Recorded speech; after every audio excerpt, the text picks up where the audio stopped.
शहीद स्मारक पर मैं अभी खड़ा हूँ और करौली जिले के हिंडौन की मूक बधिर मासूम बालिका डिंपल मीणा की हत्याकांड के बाद उसके जस्टिस के लिए, उसके इंसाफ के लिए अब सर्व समाज एक साथ एक छत के नीचे आ खड़ा हुआ है।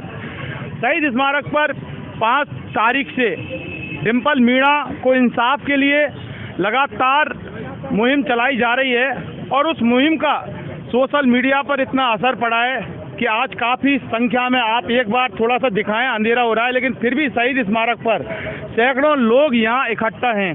दिन भर मीटिंग चली, सर्व समाज की मीटिंग चली, मीणा समाज की मीटिंग चली, कई पदाधिकारी, इनकी प्रतिनिधिमंडल बनाए गए, लेकिन अब सवाल खड़े होते हैं तो भजनलाल सरकार के ऊपर खड़े होते हैं, डबल इंजन की सरकार के ऊपर और सरकारी पुलिस के ऊपर खड़े होते हैं कि आखिर ललित शर्मा नाम का आरोपी, जिसकी शिनाख्त डिंपल मीणा ने पर्चा बयान के तहत मोबाइल में की, तो आखिर उसके खिलाफ अभी तक कार्रवाई क्यों नहीं की जा रही। सवाल बहुत सारे हैं, हम इनसे बात करेंगे। हमारे साथ आप देख सकते हैं, इधर आए थोड़ा सा। ये कन्या हत्याकांड, हम लगातार इसकी मुहिम को उठा रहे हैं, कवरेज करते हैं हमारे चैनल पर। राजस्थान सरकार आंखें खोलो, ये महिला के हाथ में ये तख्ती है और ये पोस्टर है, बड़ा पोस्टर इधर दिखाएं थोड़ा सा। तो सवाल ये है कि आखिर डिंपल मीणा का कसूर क्या था। वो मासूम बेजुबान बच्ची, मूक बधिर, जो बोल नहीं सकती, उसके साथ दरिंदगी की गई और उसके बाद उसको जला दिया गया। 10 दिन तक एसएमएस हॉस्पिटल में उसको भर्ती कराया गया, लेकिन डॉक्टर भी जवाब दे गए कि हम इसको नहीं बचा सकते। और वो आज इस दुनिया में नहीं है, लेकिन एक आंदोलन की ज्वाला जरूर अब भी भड़क चुकी है। हमारे साथ ये आम आदमी पार्टी की नेता हैं संगीता गौड़, हम इनसे बात करेंगे। संगीता गौड़, ये बताएं कि क्या वाकई बेटी होना राजस्थान में गुनाह है क्या? नहीं, बेटी होना गुनाह नहीं है। ये तो बहुत पुण्य का काम है कि बेटी है। ये तो पुरुषों की मानसिकता है जो हमें बदलनी होगी और वो शुरुआत घर से ही करनी होगी। राजस्थान की सरकार जब से बनी है, आज ये देख लिए 100 दिन से ज़्यादा की सरकार हो चुकी है, लेकिन अभी तक कोई ऐसे निर्णायक कार्य नहीं किए गए हैं। और ये देखिए, सबसे बड़ा मुद्दा जो ये बच्ची का, मूक बधिर बच्ची का मुद्दा है, ये अभी तक आप देखिए 20 से 25 दिन होने को आए, लेकिन अभी तक इस पर कोई कार्रवाई नहीं की गई है, ना अपराधियों को चिन्हित किया गया है कि अपराधी कौन है। इसलिए सबसे बड़ी तो मैं ये कहना चाहती हूँ कि यहाँ पर प्रशासन खुद ही अपराधी बन रहा है, जो कि इस अपने जो कलंक लग रहा है प्रशासन के माथे पर, जो हम लोग सब मंड रहे हैं, वो प्रशासन को हटाना चाहिए और इस बच्ची को न्याय मिलना चाहिए। इस पीड़िता के परिवार के लोग इस शहीद स्मारक पर पुलिस कमिश्नरेट के पास में बैठे हैं, अपना खाना बनाते हैं, अपने आजीविका चला रहे हैं। हम सबको बहुत दुख होता है। अभी हम लोग इतने सारे लोग इकट्ठा हैं, जितेंद्र जी, हम लोग चले जाएंगे, सब अपने अपने घरों को चले जाएंगे। आप सोचिए, ये पीड़िता के जो माता पिता है, जो 10-12 साल से उस बच्ची को पाला है, वो कैसे भूल पाएंगे कि उस बच्ची का क्या दृश्य रहा होगा। मुझे कहते हुए भी शर्म आती है कि रसायन से, केमिकल से उसके प्राइवेट पार्टों को भी जला दिया गया था। तो मुझे बहुत शर्मिंदगी होती है कहते हुए भी कि हम उस समाज का हिस्सा है, हम उस राजस्थान का हिस्सा है जहाँ पे इस तरह के जघन्य अपराध हो रहे हैं और अभी तक सुनवाई तक नहीं। अच्छा, ऐसी कौन सी ताकत है जो अब भी पुलिस को मजबूर करती है कि आरोपी सामने है लेकिन कार्रवाई जीरो है?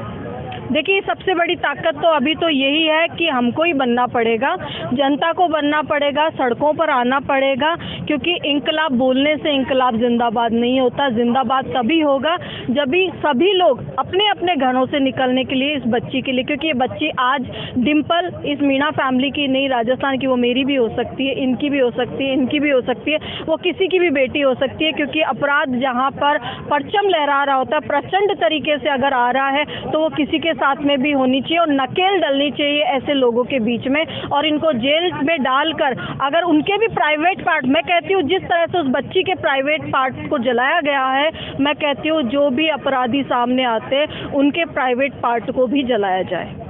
क्या वाकई सवाल ये खड़ा होता है कि भारतीय जनता पार्टी क्या रेपिस्टों का वाकई साथ देती है? अगर बड़े मैटर को देखा जाए तो सांसद ब्रजभूषण शरण सिंह महिला पहलवानों के साथ यौन शोषण किया, उनके साथ दुर्व्यवहार, दरिंदगी की। हालांकि सुप्रीम कोर्ट की दखल के बाद मामला दर्ज हुआ और किस तरह से मोदी सरकार ने पूरा प्रोटेक्शन ब्रजभूषण शरण को दिया था, और उसके बाद प्रज्वल रेवन्ना का मामला 3000 महिलाओं की सीडी उसके सामने, उसके वीडियो जो पेन ड्राइव में बरामद हुई थी। और इधर ये मैटर भारतीय जनता पार्टी, अब चूंकि आप आम आदमी पार्टी से हैं, आपका नाम बताएं पहले। जी, मेरा नाम तैयब मेहराब खान है, आम आदमी पार्टी का स्टेट जॉइंट सेक्रेटरी। तो अगर राजनीति का अगर एंगल से देखा जाए तो क्या मैं सही कह रहा हूँ या बाकी गलत कह रहा हूँ? बिल्कुल आप सही कह रहे हैं। भारतीय जनता पार्टी का नाम अगर बलात्कारी जनता पार्टी रखा जाए तो कोई दिक्कत वाली बात नहीं होगी, गलत नहीं होगा। हकीकत में ये लोग बलात्कारी जनता पार्टी है, ब्रजभूषण जनता पार्टी है, ये ब्रजभूषण की पार्टी है, ये चिन्मयानंद की पार्टी है, ये कुलदीप सेंगर की पार्टी है, और उस प्रज्वल रेवन्ना को समर्थन करने वाली पार्टी है नरेंद्र मोदी, जिसके लिए स्टेज के ऊपर खड़े होकर कहते हैं कि मेरे दोस्त को जिताना है, इसको संसद में भेजना है। ये वही दोस्त की बात करते हैं जिसकी 3-3 हज़ार वीडियोस निकल करके आती हैं महिलाओं के साथ में शोषण करते हुए। ये उन लोगों की पार्टी है जो आज राजस्थान के अंदर सत्ता में बैठी हुई है। पर्ची में निकला हुआ एक नकली सा मुख्यमंत्री, जिसके क्षेत्र के अंदर, उसके खुद के क्षेत्र के अंदर एक बेटी के साथ में इस तरह निर्ममता, इस तरह से कुकर्म किया जाता है, उसे जला दिया जाता है, उसे मार दिया जाता है, और ये चुपचाप खामोश होकर के बैठा है। शर्म आनी चाहिए ऐसे मुख्यमंत्री को। मैं कहता हूँ चुल्लू भर पानी में डूबकर मर जाना चाहिए इस आदमी को। ये आप देख सकते हैं, सीधा सीधा पर्ची वाली सरकार यानी कि भजनलाल सरकार के लिए ये इस तरह से बोल रहे हैं। लेकिन सवाल ये है, अब हम बात करेंगे, हमारे साथ ये ओल्डा सरपंच है, पूर्व सरपंच कमलेश मीणा। एक सेकंड इनसे ही बात करेंगे, थोड़ा सा इधर आए। अच्छा ये बताओ कि दिया कुमारी उप मुख्यमंत्री है यहाँ, वो राजस्थान की बेटी है जी, तो क्या उनकी आत्मा इस वक्त तड़प नहीं रही कि डिम्पल मीणा को इंसाफ मिलना चाहिए? पत्रकार महोदय, मैं ये कहना चाहूँगा, अगर उनकी आत्मा तड़पती तो वो आज यहाँ होती और हमको, बच्चे को न्याय मिलता, हमको न्याय मिलता, हम इतने परेशान नहीं होते।